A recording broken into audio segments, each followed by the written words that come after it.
आपकी ज़िंदगी में अगर अच्छे दोस्त हों तो चीज़ें आसान सी हो जाती हैं। और ऐसा ही मेरा एक दोस्त है दिल्ली। उससे मेरा रिश्ता हमेशा से हंसी मजाक का रहा है।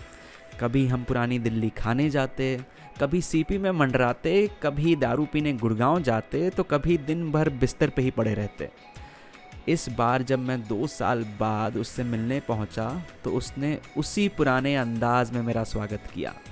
हट्टा कट्ठा, लंबा, स्मार्ट तो वो है ही, और साथ में वो दिल्ली से उमैट वाला एटीट्यूड। ये उसके जिंदा दिली का सबसे बड़ा सबूत है। उसे देखते ही मुझे बिरयानी, मटन भुना, हलीम, छोले कुलचे, पराठे सब की याद एक साथ आ गई। हाँ हाँ, बहुत सारी दारू की भी याद आई। प्लीज़ मुंबई को मत बताना। उसने मिलते ही मेरे से कहा, और भाई क्या हाल चाल है तेरे। एक दूसरे को गले से लगाया, कैब लिया और निकल पड़े।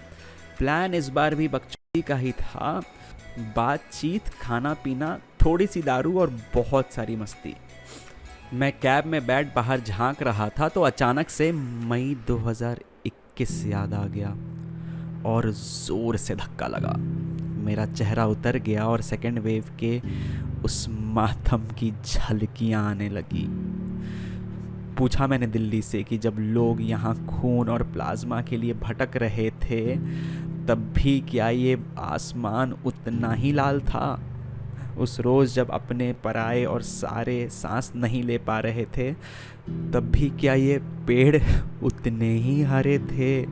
जब लोग शमशान के बाहर घंटों इंतज़ार कर रहे थे तब भी क्या इस मेट्रो में उतनी ही भीड़ थी? और उस रात जब एक बेटी अपने माँ की जान की भीख मांग रही थी तब भी क्या बाज़ार में लोग खुश घूम रहे थे?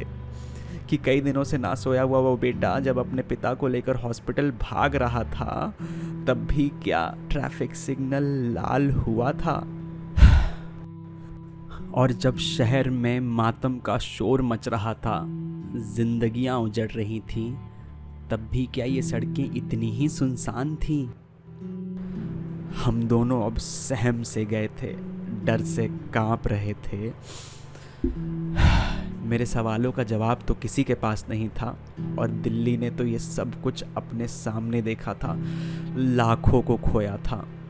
पर इन सब के बावजूद वो आज मेरे सामने आंसू पोंछ सीना ताने खड़ा है।